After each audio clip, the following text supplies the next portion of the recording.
Hello, എൻ്റെ പേര് ബിനിൽ. ഞാനൊരു മെയിൽ നേഴ്സാണ്. ബാംഗ്ലൂർ വർക്ക് ചെയ്യുമായിരുന്നു. എന്നാൽ ലോക്ക്ഡൗൺ കാരണം മടങ്ങിപ്പോകാൻ സാധിച്ചില്ല. അങ്ങനെ ഇരിക്കുന്ന സമയത്താണ് ഒരു മത്സ്യകൃഷി ചെയ്യണമെന്നുള്ളൊരാഗ്രഹമായി ആയിരുന്നത്. അങ്ങനെ ഞാൻ ഇതിനെപ്പറ്റി എൻ്റെ പല സുഹൃത്തുക്കളോടും ചോദിച്ചു മനസ്സിലാക്കി. അപ്പോൾ അവരിൽ നിന്ന് കിട്ടിയ നിർദ്ദേശങ്ങളനുസരിച്ചാണ് ഞാൻ ഈ പടുതാക്കുളം നിർമ്മിച്ചത്. എൻ്റെ ഈ പടുതാക്കുളത്തിന് ഏകദേശം 9 അടി നീളവും 4 അടി വീതിയും 4 അടി താഴ്ചയാണുള്ളത്. ഇത് ഞാൻ ഒരു 3-4 ദിവസം എടുത്താണ് ഇത് കംപ്ലീറ്റ് ചെയ്തത്.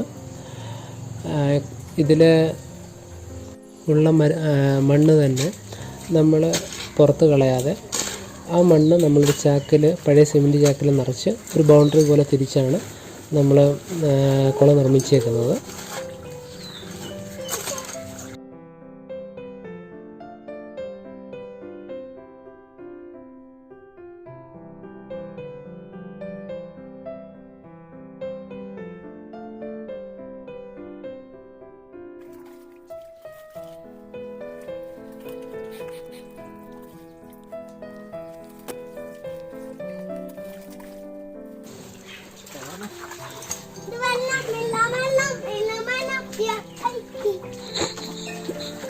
ഭയങ്കര ഹാപ്പിയിലാണ്.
അതിനുശേഷം ഈ കുളത്തിനടിയിലായിട്ട് നമ്മൾ പഴയ സിമൻറ്റ് ചാക്കുകളും സൈഡിലും എല്ലാം നമ്മൾ ഫില്ല് ചെയ്തു.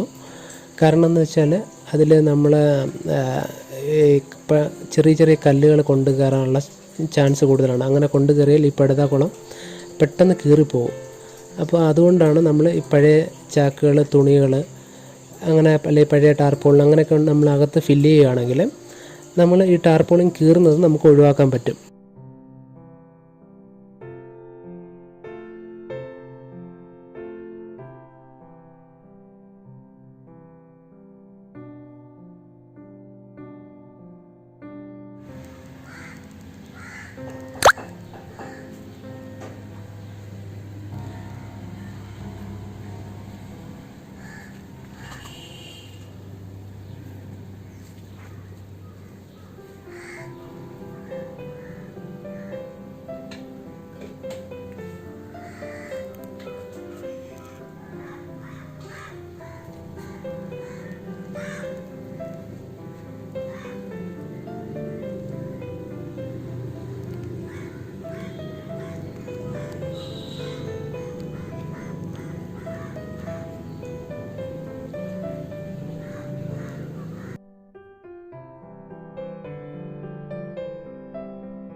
ഞാനിവിടെ ഉപയോഗിച്ചിരിക്കുന്ന ടാർപോൾ എന്ന് പറഞ്ഞാൽ 200 GSM-ൻ്റെ ആണ്.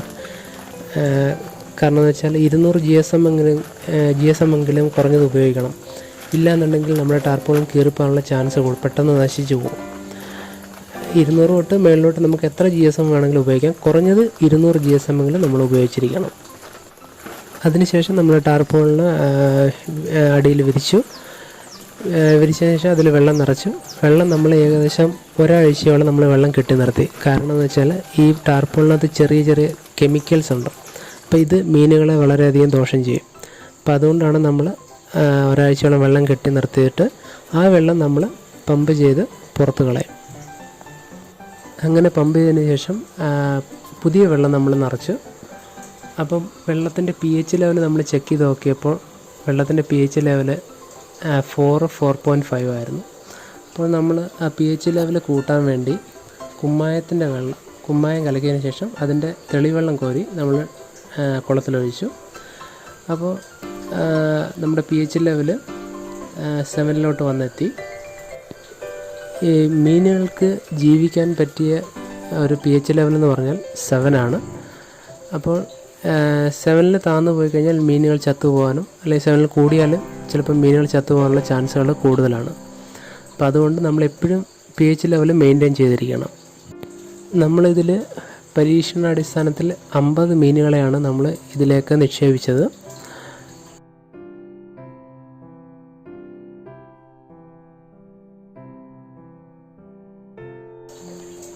ചില മീനുകൾക്ക് ഫംഗസുകൾ ഉണ്ടാകാനുള്ള ചാൻസുകൾ കൂടുതലാണ്. അപ്പോൾ നമ്മളിതിനെ അണുവിമുക്തമാക്കിയിട്ട് വേണം കുളത്തിലേക്ക് നിക്ഷേപിക്കാൻ. ആദ്യമായിട്ട് നമ്മളൊരു പാത്രത്തിൽ ചെറിയ ഉപ്പ് കലക്കിയതിന് ശേഷം അടുത്ത പാത്രത്തിൽ കുറച്ച് പൊട്ടാസ്യം പെർമാംഗനേറ്റ് ഒരു നുള്ള് അല്ലെങ്കിൽ 2 നുള്ള്, അത് നമ്മുടെ കൈ ആ വെള്ളത്തിനടിയിൽ വെച്ച് നമ്മൾ കാണത്തക്ക രീതിയിൽ വേണം നമ്മൾ പൊട്ടാസ്യം പെർമാംഗനേറ്റ് കലക്കാൻ. ഇത് കുളത്തിലെ വെള്ളം എടുത്ത് വേണം നമ്മൾ ചെയ്യാൻ. എന്നിട്ട് ആദ്യം ഉപ്പ് വെള്ളത്തിൽ 10 സെക്കൻഡ് മുക്കി വെക്കുക. അടുത്ത പൊട്ടാസ്യം പെർമാംഗനേറ്റിനകത്തും 10 സെക്കൻഡ് മുക്കി വെച്ചതിന് ശേഷം വേണം നമ്മൾ കുളത്തിലേക്ക് മീനുകൾ നിക്ഷേപിക്കാൻ. അങ്ങനെ ചെയ്യുന്നതിനുള്ള ഗുണമെന്ന് വെച്ചാൽ മീനുകളെ ഫംഗസുകളിൽ നിന്ന് നമുക്ക് രക്ഷിക്കാൻ സാധിക്കും ഒരു പരിധി വരെ. അതുപോലെ തന്നെ മീനുകളെ മറ്റ് ഫാമുകളിൽ നിന്ന് വാങ്ങിച്ചിട്ട് വരുമ്പോൾ മീനുകളെ ഡയറക്റ്റ് നമ്മൾ കുളത്തിലേക്ക് ഇറക്കാൻ ശ്രമിക്കരുത്. കാരണം അത് പെട്ടെന്ന് അതിൻ്റെ ടെമ്പറേച്ചർ കീപ്പ് ചെയ്യാൻ ചിലപ്പോൾ അതിന് സാധിച്ചെന്ന് വരത്തില്ല. അങ്ങനെ വരുമ്പോൾ മീനുകൾ പെട്ടെന്ന് ചത്തുപോകാനുള്ള ചാൻസുകളും ഉണ്ടാകും. അതുകൊണ്ട് എപ്പോൾ മീനുകളെ കൊണ്ടുവന്നാലും ആ കൊണ്ടുവരുന്ന കവറ് ഒരു അരമണിക്കൂറോളം നമ്മൾ അല്ലെങ്കിൽ ഒരു 10 മിനിറ്റ് നമ്മൾ ആ കുളത്തിൽ നിക്ഷേപിക്കണം. നമ്മുടെ കുളത്തിലോട്ട് അതേ കെട്ടോട് തന്നെ നമ്മൾ കുളത്തിലിട്ടേക്കണം. അപ്പോൾ അതിൽ കിടന്നിട്ട് ടെമ്പറേച്ചർ ഒന്ന് മെയിൻറ്റെയിൻ ആവും. എന്നിട്ട് ശേഷം മാത്രമായിരിക്കണം നമ്മൾ ഈ പറഞ്ഞതുപോലെ അണുവിമുക്തമാക്കേണ്ടത്. ഞാൻ ഈ കുളത്തിൽ ഒരു എയറേറ്ററും ഒരു ഫിൽറ്ററും സെറ്റ് ചെയ്തിട്ടുണ്ട്. എനിക്ക് ഏകദേശം ഈ കുളത്തിന് ചിലവായതെന്ന് വെച്ചാൽ 4500 രൂപയോളം ചിലവായിട്ടുണ്ട്. അതിൻ്റെ മോട്ടർ, നെറ്റ്, ടാർപോളിന് എല്ലാം കൂടി ചേർത്ത് 4500 രൂപയോളം ചിലവായി. നമ്മൾ പടുതാക്കുളത്തിന് ചുറ്റും ഒരു ചെറിയ രീതിയിൽ നമ്മൾ മറച്ചിട്ടുണ്ട്. അതെന്തിനാണെന്ന് വെച്ച് കഴിഞ്ഞാൽ എഴുജന്തുക്കൾ കയറാതിരിക്കാനും അതുപോലെ തന്നെ കുട്ടിയുള്ള വീടായതുകൊണ്ട് അപകടം ഒഴിവാക്കാൻ വേണ്ടിയാണ് നമ്മളത് ചുറ്റും മറച്ചിരിക്കുന്നത്. ഇത് ഞാനൊരു ബിസിനസ്സായിട്ട് ചെയ്യണമെന്നുള്ള ആഗ്രഹമായിട്ടല്ല, വീട്ടിലേക്ക് വേണ്ടുന്ന വിഷരഹിത മത്സ്യം എന്നുള്ളൊരു ആശയമായിട്ടാണ് ഞാനിത് തുടങ്ങിയത്. ഇതുപോലെ നമ്മുടെ വീടുകളിലെല്ലാം ചെറിയ രീതിയിലുള്ള മത്സ്യകൃഷി അങ്ങനെ ചെയ്യാൻ സാധിക്കുന്നെങ്കിൽ നമ്മൾ ഈ മാർക്കറ്റിൽ നിന്ന് വാങ്ങിക്കുന്ന മത്സ്യത്തേക്കാൾ നല്ല ശുദ്ധിയായിട്ടുള്ള അല്ലെങ്കിൽ വിഷരഹിതമായിട്ടുള്ള മത്സ്യങ്ങൾ കഴിക്കുവാൻ നമുക്ക് സാധിക്കും. ഇത്രയാണ് എൻ്റെ പടുതാക്കുളത്തിലെ വിശേഷങ്ങൾ.